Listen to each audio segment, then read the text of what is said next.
Okay, good.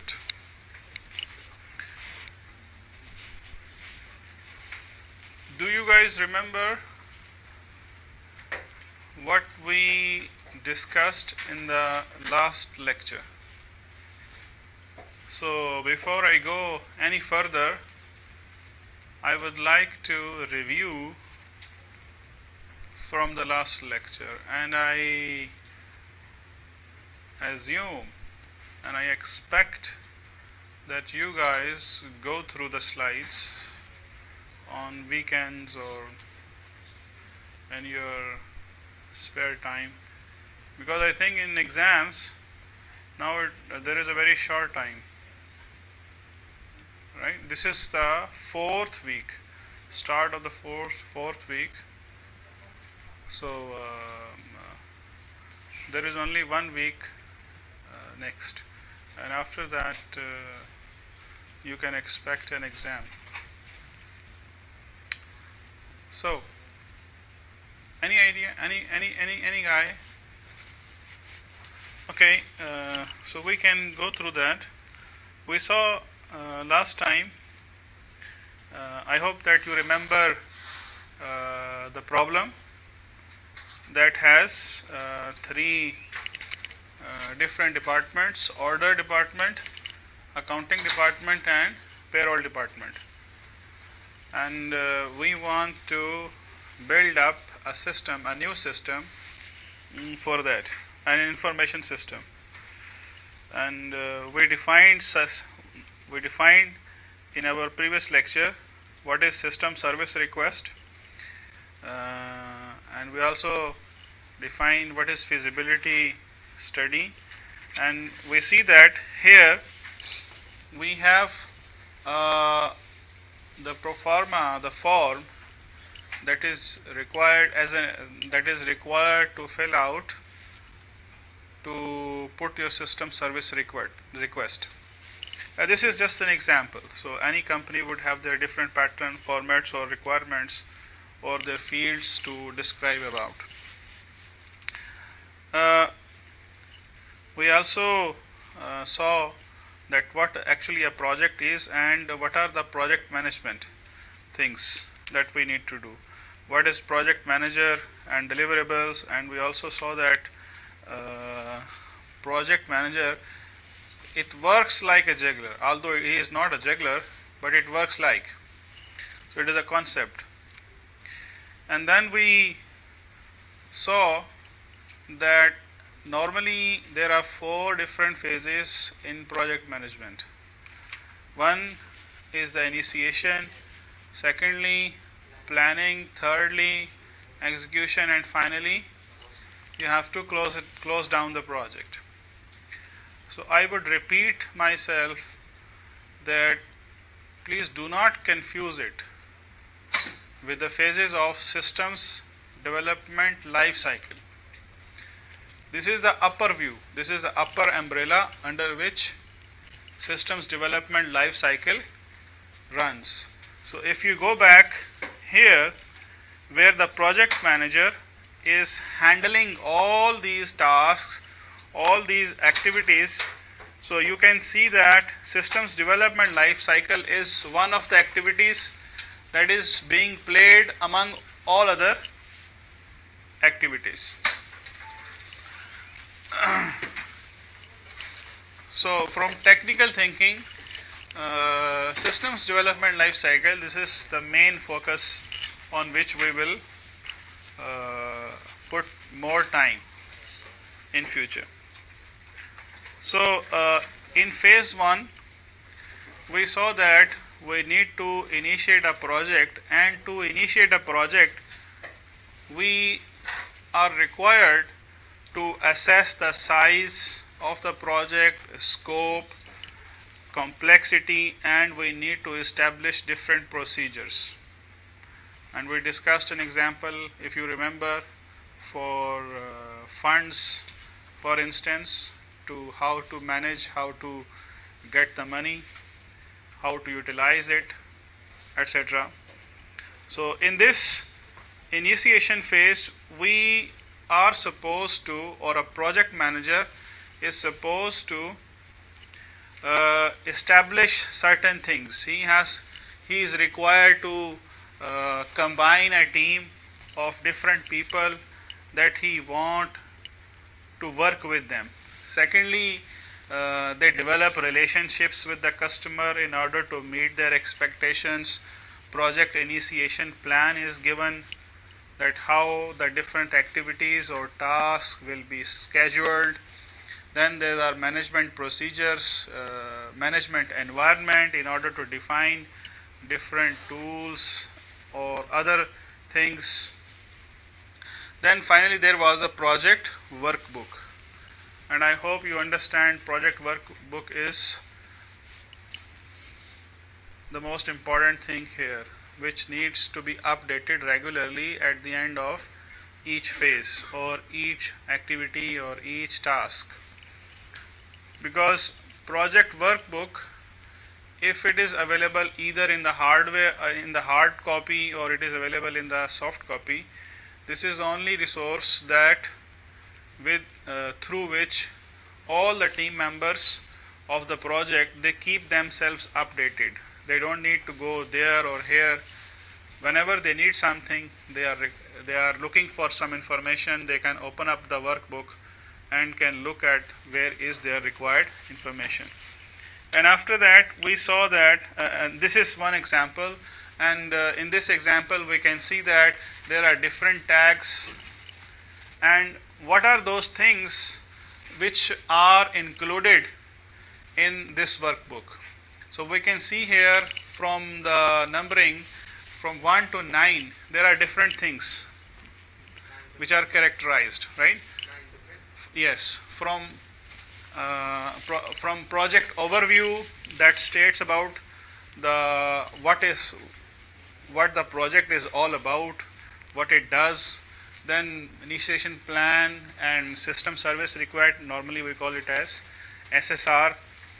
Then project scope, risk, management procedure, data description, process descriptions, team correspondence, project charter, and the project schedule.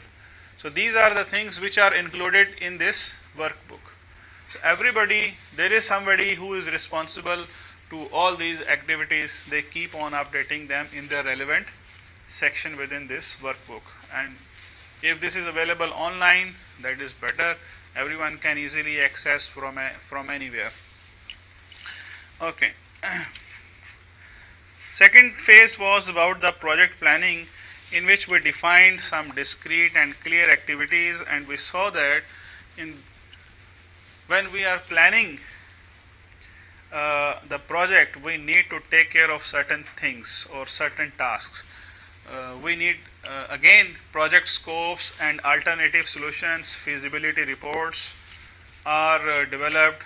These feasibility reports could be economically, either the finance that is available is enough for the project or not. We divide the project, estimate resources, develop communication plan, how to coordinate with everybody, and determine the standards. We identify the risks and then create a preliminary budget. We will see the examples how a preliminary budget is actually created, and then we develop a statement of work and a baseline project plan.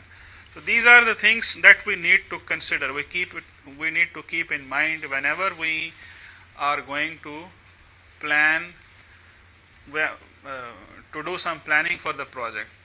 Now, in fact, this is just a list. This is just a list. So if you are working on a project planning, there may or may not be. So there may or may not be anything that is listed or that is written down in this list, or that might not be in this list. So you can include at your own, being a project manager, you can feel it better, you can observe better what is required things for the planning and what not. So this is a good guide for you. Whenever you start, you should keep these things in mind. Because for instance, if I ignore some of the tasks and don't pay any attention to identifying the risks, for example, here. So that could lead me towards the higher chances of the failure of the project somewhere, because if I do not assess the risk, then danger, so I would have no option to deal with in case of some failure. So assessing, or the assessment of risk is required so that we can take some measures in case of failures of the project or during its execution or deployment. Now this was another important thing, that planning detail is always higher because nothing is clear.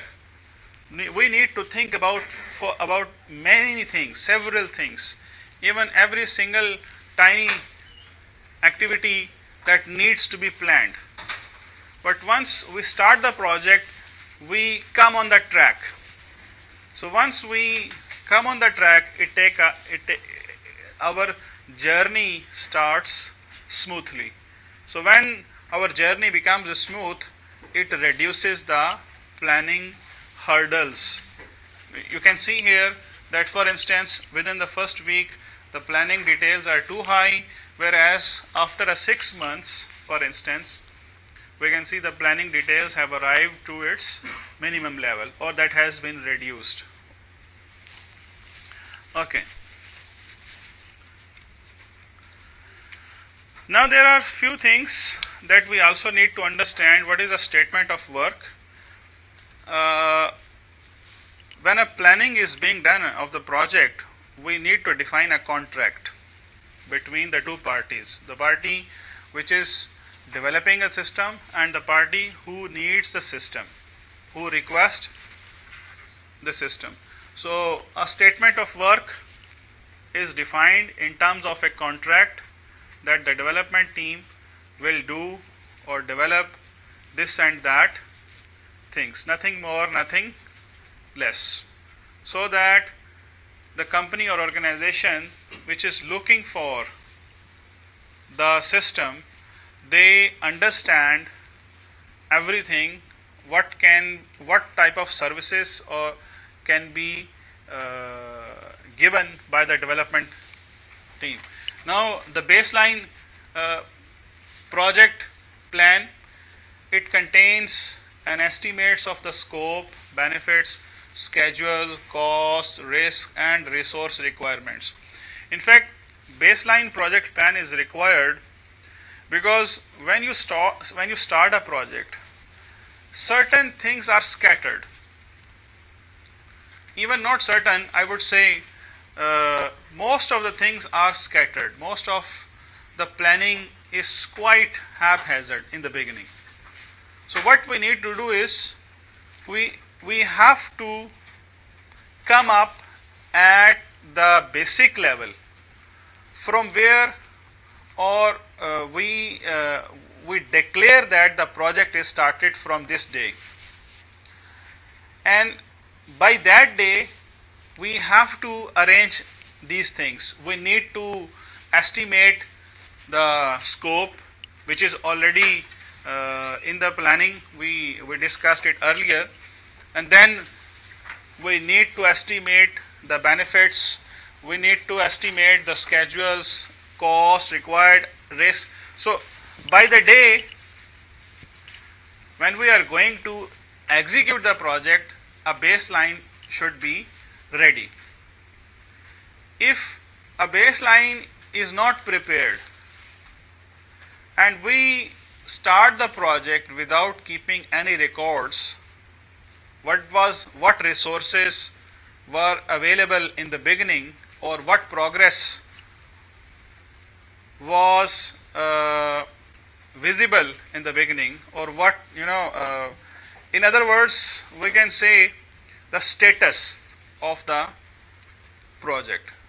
So the baseline project plan, it shows us the status of the project, so that when we execute the project, we can compare how much progress has been done. We compare it with the baseline.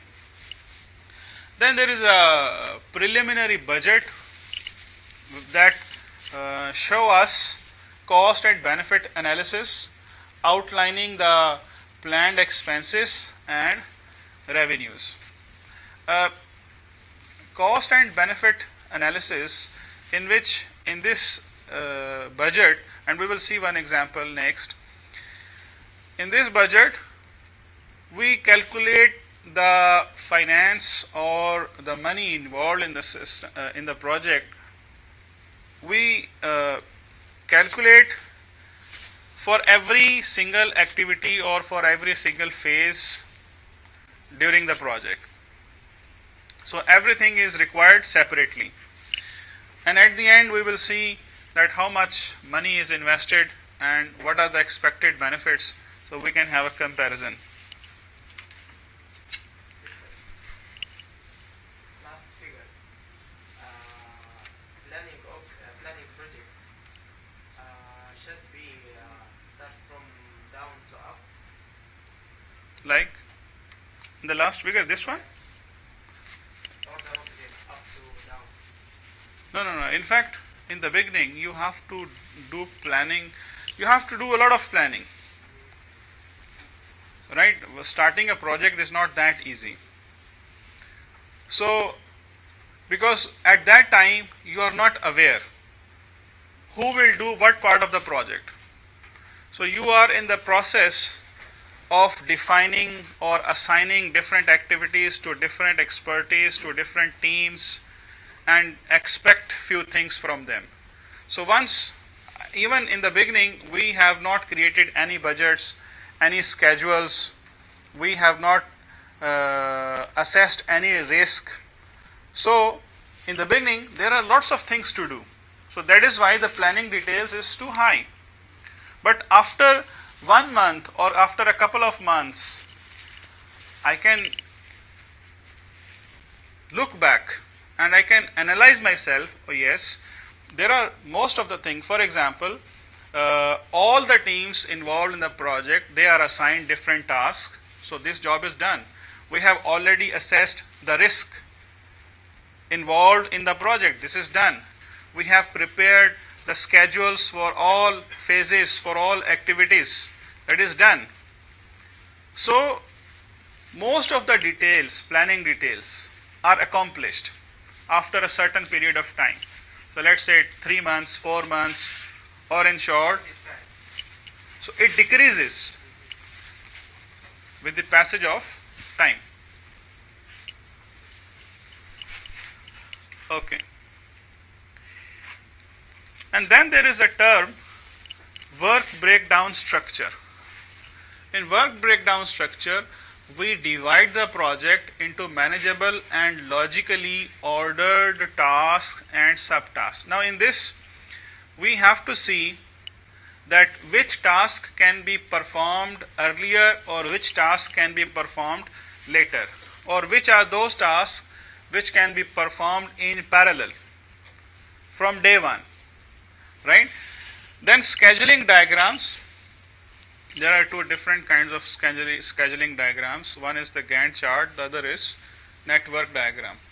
Gantt chart, it represents the horizontal bars which represent the task durations, and the network diagram, in which we have boxes and links, represent task dependencies. So I will come towards this diagram. For example, if you look at this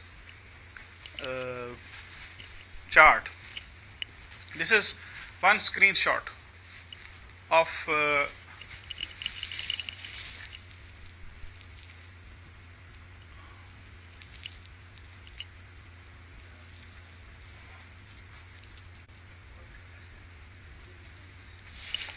all right, so we come back. Now, in Gantt chart, what is the information that is visible? this is one example, one screenshot that is taken from the Gantt chart when it was developed.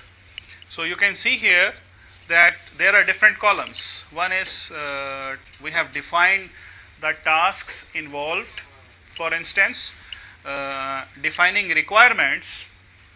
So we know that defining requirements is based on interviews and reviewing the current reports, whereas this task is based on several other tasks, right? Designing interview form, schedule appointments, and conducting interviews. Then this is based on collecting reports, review reports, and summarize results. If you look in the second column, the duration is given, that how much time is required in this column, how much time is required to complete these tasks. So for one instance, it requires 6 days for the interviews. 1 day is required to design the interview form, because unless the interview form is not completed, we cannot take any interviews of the people. So what I hope that from this context or from these activities or tasks, you have understood that what is the problem here. They are going to conduct interviews of the people in order to hire human resources required for the project. Now, in the third column, you can see, is it visible? In the third column, the heading of the third column, what is that? Can you? Predecessors. Predecessor means what is the previous activity, right? This means the current activity is based on or is dependent on what previous activity. For instance, we can see here there is a 3 for activity for task 4. This means task 4 can be completed only if task 3 is finished. So on your right side, we can see horizontal bars. These bars are representing the time duration. So for example, we can see here that this task is that requires 1 day, and this task also requires 1 day. But since this is dependent on task 3, so we can draw a horizontal bar immediately after this task is finished. So the starting point of the bar represents the starting time of the task. Ending point of the bar represent the ending time of the task. So I cannot start this activity from day 1, from the beginning, because this is dependent on this.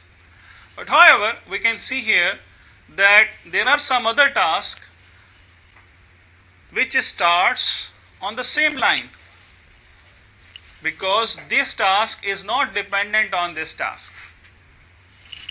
So those tasks which are not dependent on any other task, they can be started in parallel.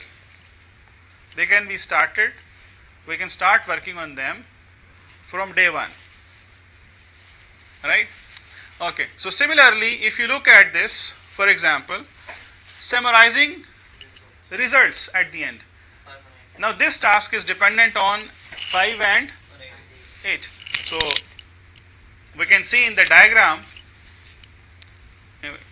on the right side that this activity was started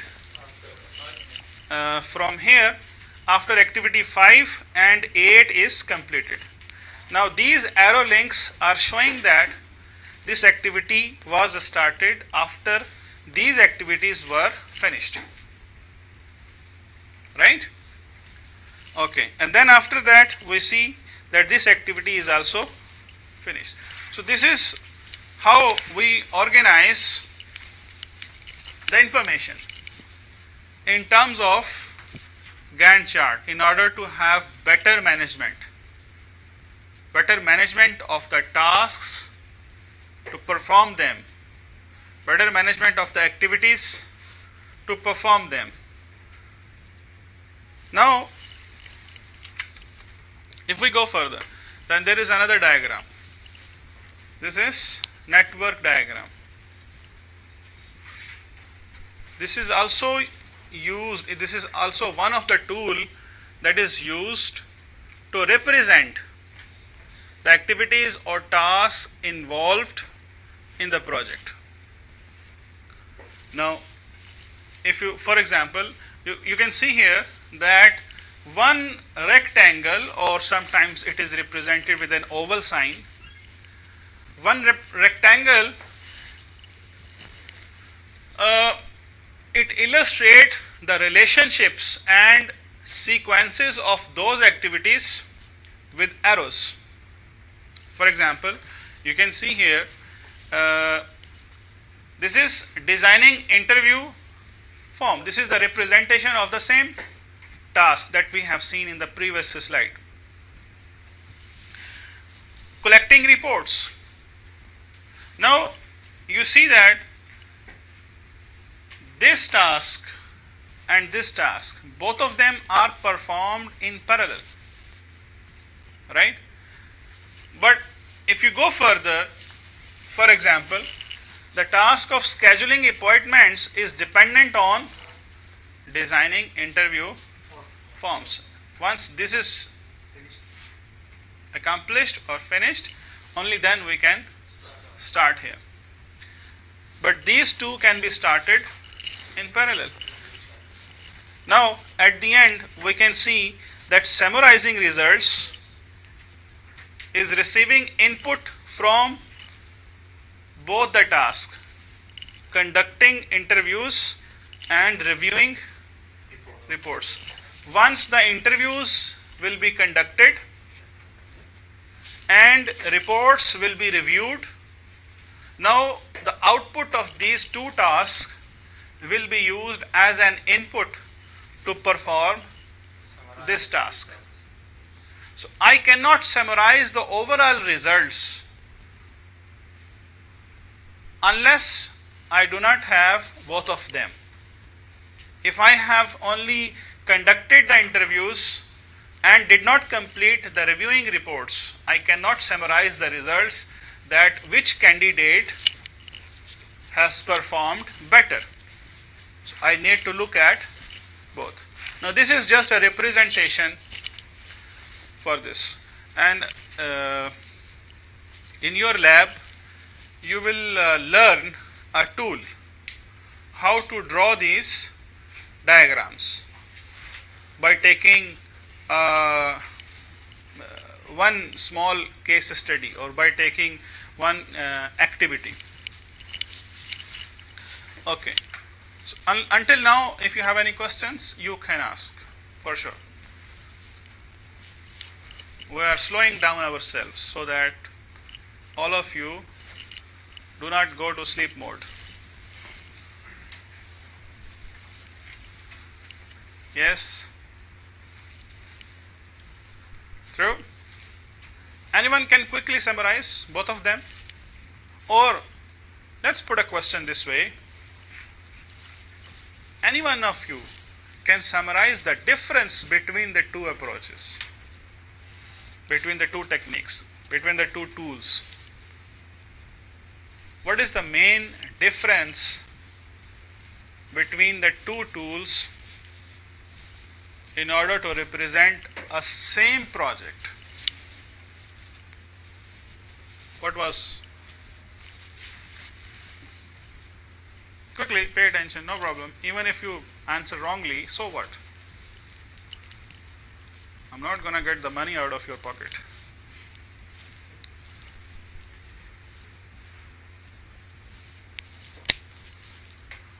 No?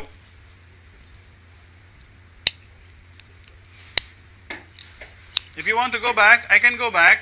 You can observe what is the main difference Using time. Time can also be represented here, even this starting date and ending date. I mean, time can also be Just look. horizontal bars are visible. Time duration is easily visible, right?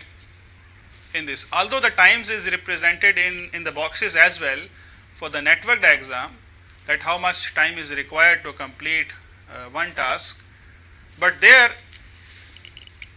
in the Gantt chart we can see the horizontal bars. Right now, any information that is displayed graphically is more easier to understand and more easier to review it.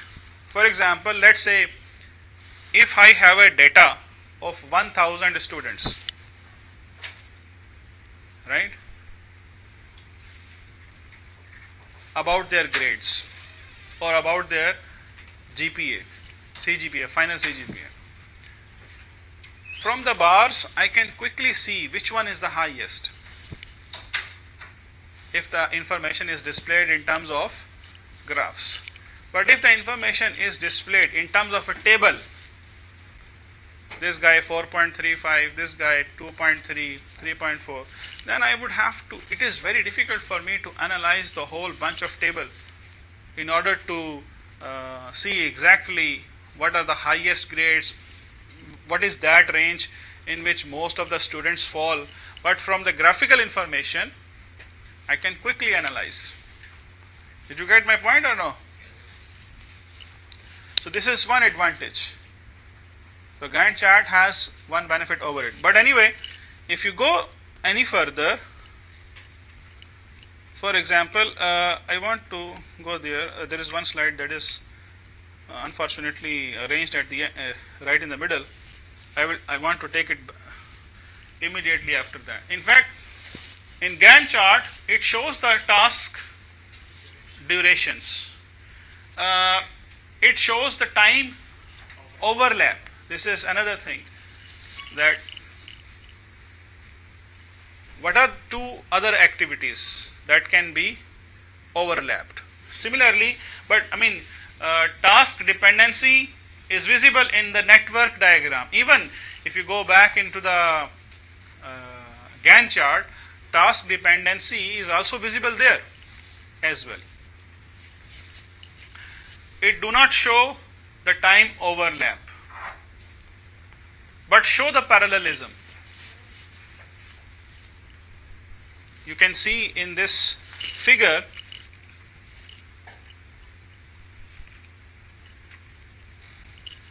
that from these two activities, if you closely look the dates starting and from date, starting from this up to this, then you may be able to understand that this activity may be overlapped by some other activity.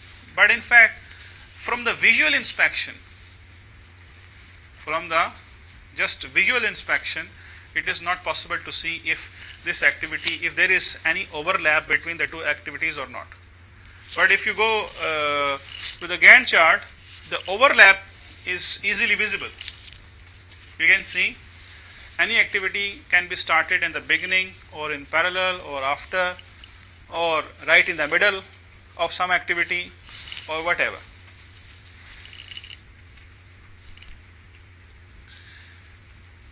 Okay.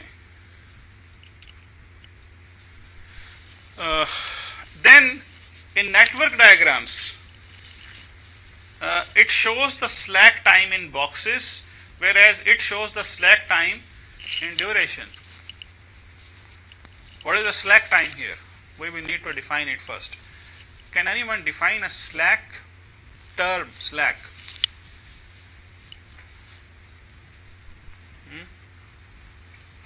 What do you mean by term slack? And then we define the term slack time.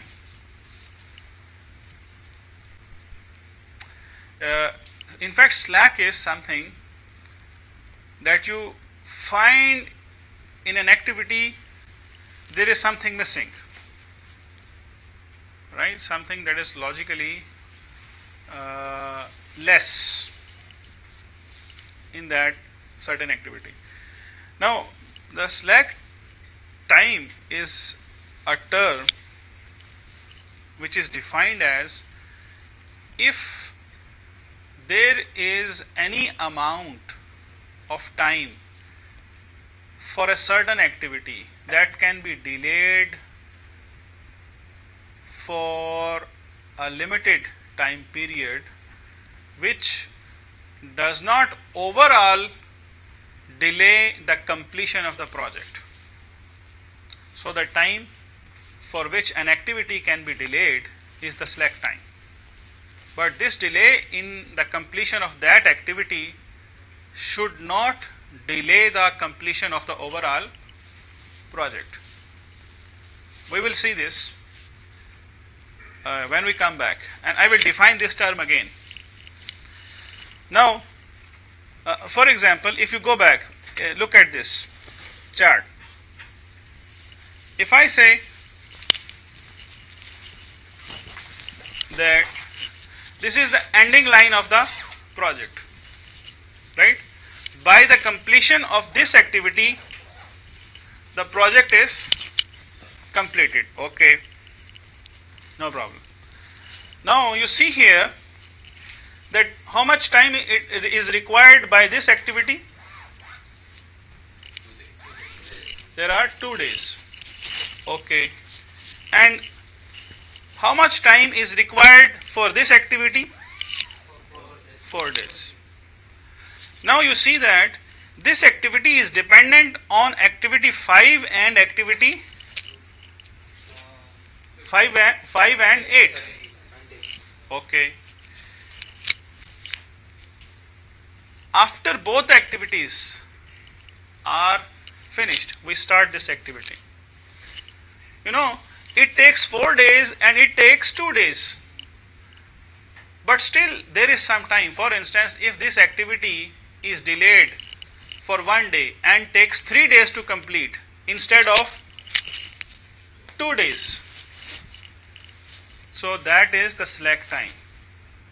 You know, if this activity, even if it is delayed for 2 days instead of, or in other words, in short, I should say that if this activity takes 4 days to complete, the estimated time was 2 days for its completion. But for any reason, if it is completed in 4 days, even then it would be okay.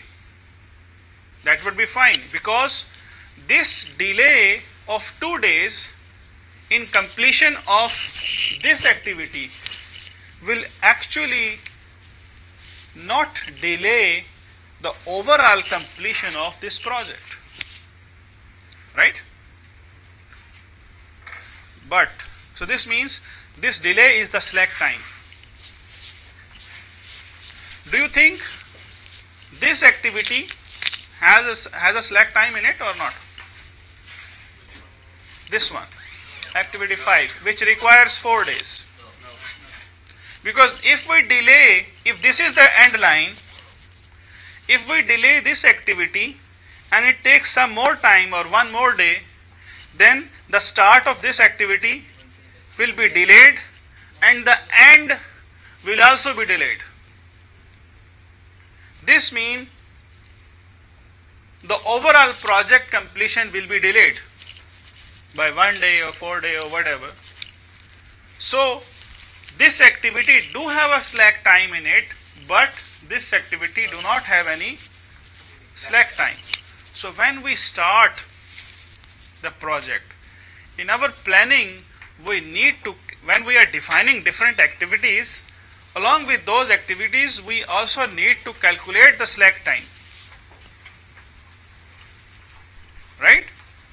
So that we can better manage ourselves and can accommodate any delay in any activity.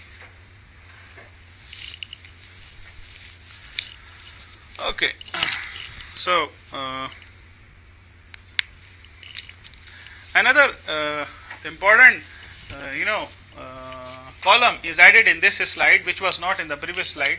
You see that there is some percentages in this column after the column predecessors. What is this? This is the overall status, right? Overall status of a certain activity, that if activity, let's say I monitor the progress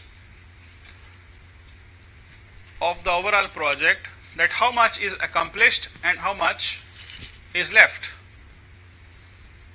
So I will check the duration of the activities, that how much time is left. For example, this activity shows that it is 100% completed,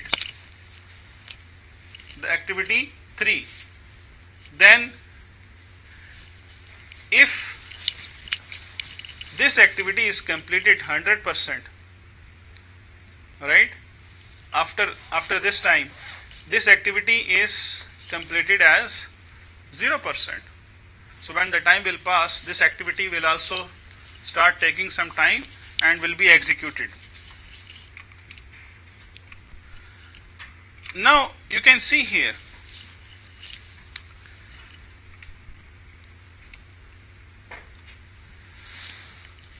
this is an example of the preliminary budget that we also need in order to execute the project. So before we execute the project, we have to have certain budget that shows us, for example, years. You see economic feasibility analysis, and in this project, if I go here, we can see the years starting from here, right? 1, 2, 3, 4, 5 years, and for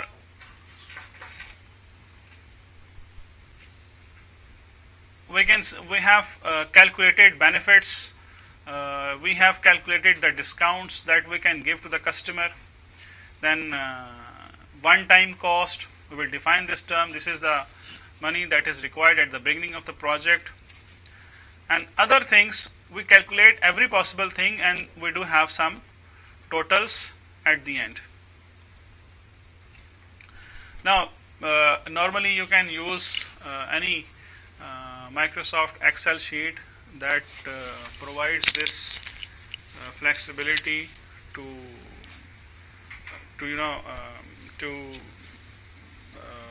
apply the different mathematical formulas to calculate cost or benefit analysis things. So we can so if you make one change in one parameter, the overall result of this budget will automatically be changed. I am sure that someone of you might have used Excel. How many of you they understand how to use Excel, right? Or others? Okay, no problem. Even then you will see that in the lab they will show you how to apply different mathematical formula, and if we change a certain parameter, how it reflects the overall change in the calculations using Excel, or they will also use other tools as well, VU or Microsoft Project. Yes, they will be using those projects. But initially in the beginning, this is a quick tool that provides us quite flex. Yes, faster. What did you ask? Same question. We will use in this course Excel mostly, or Visio or Microsoft Office or Microsoft Project.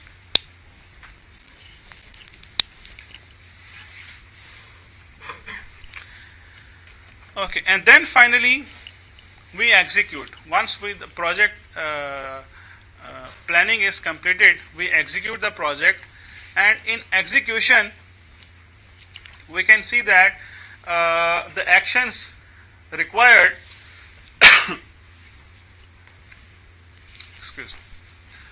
plans created in prior phases are put into action. So whatever we were planning, now we have to perform them. The actions which are normally supposed to take by the development, by the project managers and his team are to execute the baseline project plan. We prepared everything in the beginning, and we came to the conclusion that these are the minimum things which are required to start the project. So from that point we execute, we go further. I mean, it's very simple to understand the baseline. For example, if you are running in a competition, it's a running competition, for example, a baseline is drawn so that everybody puts his feet on that line. Now everybody knows they're starting. If there is no baseline, maybe somebody is standing there, there is somebody standing there, so there is no balance. So in order to bring everyone on at a single stage, we need to prepare this baseline. Monitor the progress against the baseline. So once we execute the project, we can also, as I saw you in the last slide, there are some percentage values are given in the Gantt chart. So in fact, Gantt chart is also provides this flexibility in order to reflect the status of the project, how much is achieved and how much is left. So manage the changes in the baseline, maintain the project workbook, and communicate the project status. So every end of the day or every end of the week, everybody is supposed to give the status of their activities. Whoever is responsible, if he is responsible for designing forms, he will at the end of the day, he will inform his project manager that I have done this and that, and this much is left. I need one more day, or I need whatever the time is. So he is responsible, for instance, in conducting interviews. So he will also inform about the status of the. So once it is executed, these status reports of the project at every phase, for every task, is maintained. Right? If these are not maintained, nobody would be aware what is the current status of the overall project. So we saw here that progress monitoring is shown in this column. So this progress monitoring can be randomly, it can also be checked at a regular intervals. For example, I will say, okay, at the end of every 2 days, I will see the progress, or maybe I can say at the end of 1 week, right?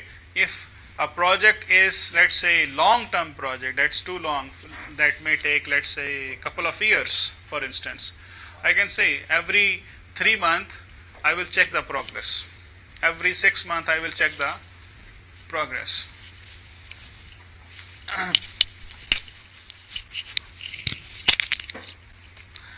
Then there are also some different methods to communicate within the project. These are high formality methods, medium formality, and low formality. In whenever you communicate with others, normally we can the developers or the development team or project management team is also responsible to prepare documentation for everything. So this can be we can see that the highest priority in order to communicate the status of the project is the workbook that we saw, that has different tags, right? That is the most formal way to communicate about the project. Then there are newsletters, status reports, which we generate. Everybody responsible for his status reports, and ultimately these reports are plugged into the project workbook. Specification documents, meeting minutes. If a group of people, they meet up together and they decide about a certain problem, they write down a minutes at the end of the meeting. Somebody is noting down what this guy said, what the other guy has said. So he is noting down. Whoever is responsible for taking minutes. So at the end he will draft the minutes and will send everybody to those who attended the meeting, so that it becomes formal. When you discuss things verbally, verbal things have less meanings, but written documents have more meanings. They are more weighted. Things are described in more details. You get better chance, you get better understanding with these. Maybe in verbal things, I may not understand during the meeting that what this guy said, what was the logic behind that, or what the solution for a certain problem he proposed. So I may not be able to understand that. But from the minutes meeting, things or all the confusions, they get clearer. Okay. Yes. What is the difference between meeting minutes and meeting? Which one? The last one and first one, from high and medium formality. In fact, in medium formality, normally, people meet together, but they do not prepare minutes of meeting. These are less formal. For example, if you go here in low formality, hallway discussions, people are just sitting on a dinner table or taking somewhere, enjoying a tea. So they start discussing things, communicate things, but these are not formal. For example, you as a member of the project management team, you can inform your project manager about the status of your task verbally, but it has less weightage. We need to make it formal. So I will ask you, particularly being a project manager, that you must have to write down the status report of the project and then send it to me, right? So that we can put it into the project workbook in order to synchronize with everybody. Okay. Now, the medium formality, for instance, seminars and workshops. We can arrange different lectures or different training sessions for other people. Different team members, they come and join together and see, oh yes, I mean, this is a way of communication. You can discuss things with different experts from the different areas. You collaborate with them, you exchange different ideas, have some gossips with them in a light mode or etc. This is another way of communication. But the most formal and recommended way is the project workbook, newsletter, status reports that you write down, and for specification documents and minutes of the meeting.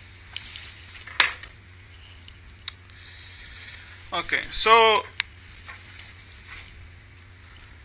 by this I would like to close down my lecture, but before that we have to close down the project.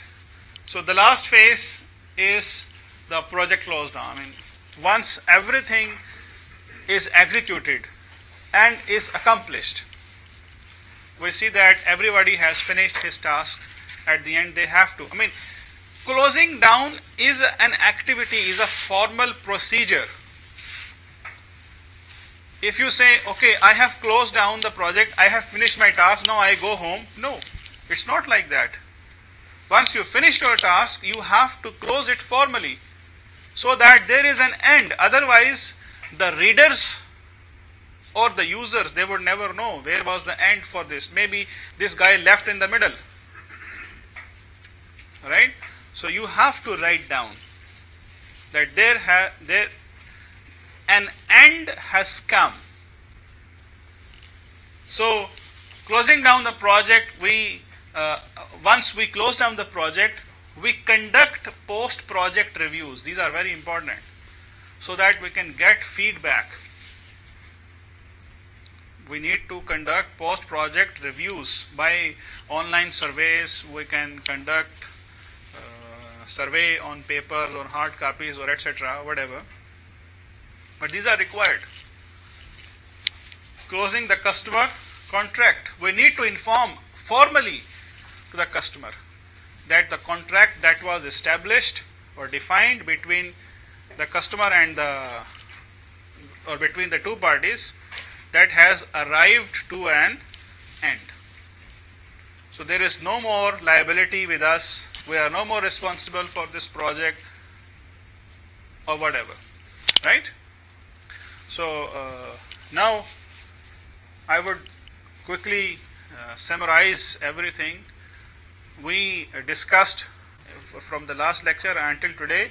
4 different phases of the project management. We discussed about project initiation, we discussed about project planning, we discussed about project execution, and finally the quickest possible job was to close down. Once a project is closed, we have to make sure that a documentation for every single task, for every single activity is prepared, so that user can read it. If you finish your job but do not prepare the documentation, even in highly sophisticated projects, documentation is a kind of activity or a task that needs to be done along with the development of the project. Project is not closed unless the documentation is not completed, or helping materials, helping manuals, how to operate them. These are the requirements. Okay, so we close down our lecture and we take an attendance for this. I will switch